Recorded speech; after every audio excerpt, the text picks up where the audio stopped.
Welcome to Amaka Intellectual Factory, where I host podcasts and many other interesting stuff. So how are we doing, my lovely viewers? I hope you're all living your blessed lives, because I know I am. Today, I want to share a special message with you all, and that is the importance of meaningful connections. So recently, I resuscitated my social media accounts because I'm on the verge of rebranding myself. And on my LinkedIn, I made a few connections, but only with people I was convinced that a connection with would be mutually beneficial to us.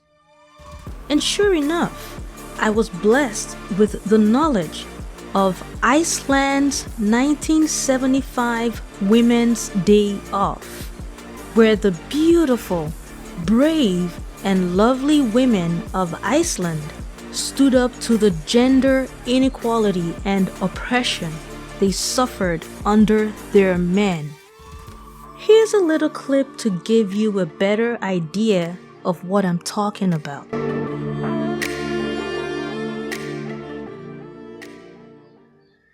50 years ago, 90% of the women of Iceland took the day off. They stopped working, they stopped making tea, cooking for their husbands, their bosses, their children, they stopped cleaning, and they gathered in the streets to demand equality. Hot dogs sold out in Iceland that day because apparently that was the only meal that many men could cook at the time.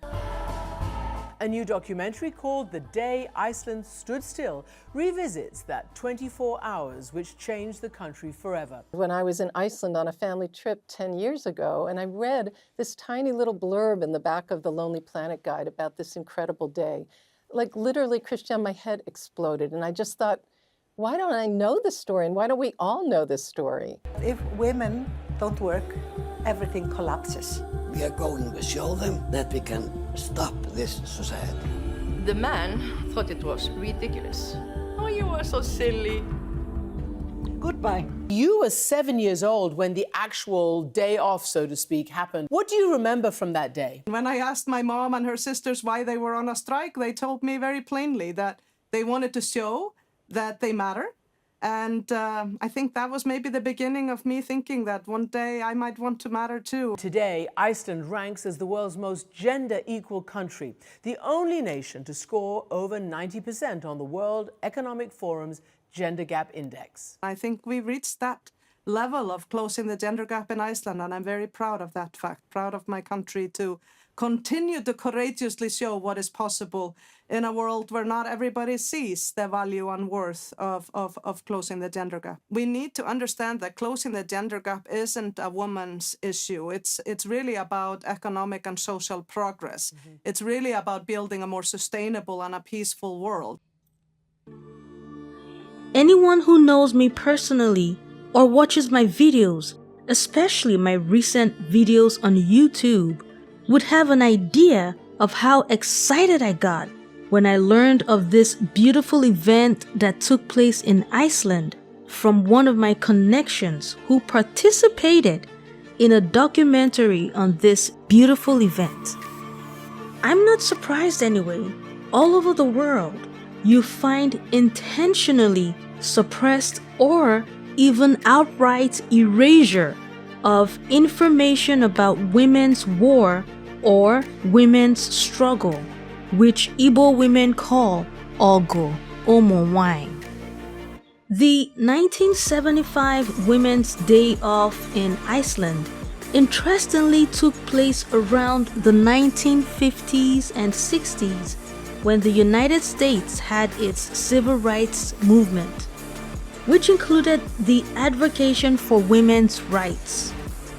I guess something was definitely in the air in the Western world back then.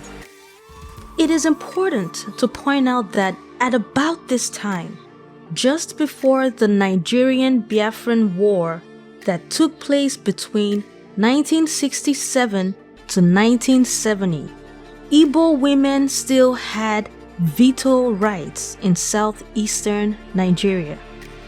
Although these veto rights, which gave Igbo women the power and authority to pass laws and judgment on Igbos, were themselves being eroded due to Nigeria's incessant coups and anti-women military decrees that were passed as a result of these patriarchal coups.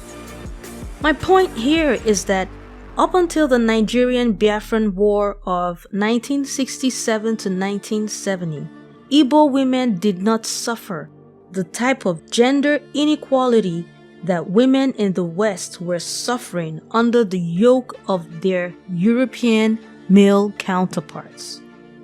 However, these rights that Igbo women had were being eroded gradually as the influence of these same European men oppressing, suppressing, and disenfranchising their European female counterparts grew on the African continent. So the more European men's influence grew on the African continent, the more Igbo women started to lose their rights, powers, and authority, just like the lovely women of Europe under the yoke of the European man. Learning this about the beautiful and brave women of Iceland is breathtaking for me because I am an avid reader and I already know that women's war or women's struggle, which Igbo women call Ogo Umunwanyị, was a global phenomenon. There had to have been an ancient gender war on a global scale that lasted for a very long time that we have forgotten about because men buried and hid this information. And honestly, that ancient gender war never really ended because men continue to wage war on women till today. It is important that women understand that we are losing this war astronomically. I'll blow your mind with this last golden nugget. Did you know that even Europe was originally a matriarchy? Mind-boggling, isn't it? That's why you have to stay subscribed to my channel so you don't miss out on the great life-altering information that is shared here. So in this video, I just want to celebrate the amazing, beautiful, and brave women of Iceland for standing up for their rights as human beings, deserving of dignity and respect. Yo, I've been on a high since I learned about this story. I live for meaningful connections like this. I have to share this. I'm sorry, I have to share this. So, I have a pretty attractive photograph of me on LinkedIn, and sure enough, a good number of dark-haired white men, probably from Italy, the Caucasus, and Eastern Europe, because that's where they mainly populate and come from, probably mistaking LinkedIn as a dating site or deluding themselves that I must want them and so they are entitled to me, started sending meaningless connection requests to me or following me, even though nothing about what they are about is connected to what I am about. Their industry is totally different from my industry. And frankly, I'm wondering how they found me because the only LinkedIn suggestions I get are from people whose field of study or practice are similar or identical to mine. So anyway, I just wanted to put that out, but I have a question though. What do you think I did about those meaningless connection requests from those dark-haired white men? What do you think I did? I'll leave that to your imagination. Well, I guess the lesson I'm trying to teach with this video is to encourage you to be mindful of the people you connect with on social media and your life generally. Your social media connections have to be meaningful so that they bless you. Guard yourselves jealously. People shouldn't have access to you easily. Again, cheers to the beautiful and brave women of Iceland.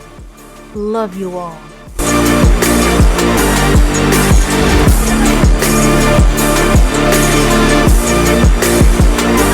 Well, that's all I have to say for now. Until next time, take care of your lovely selves. And remember, life is beautiful and worth living.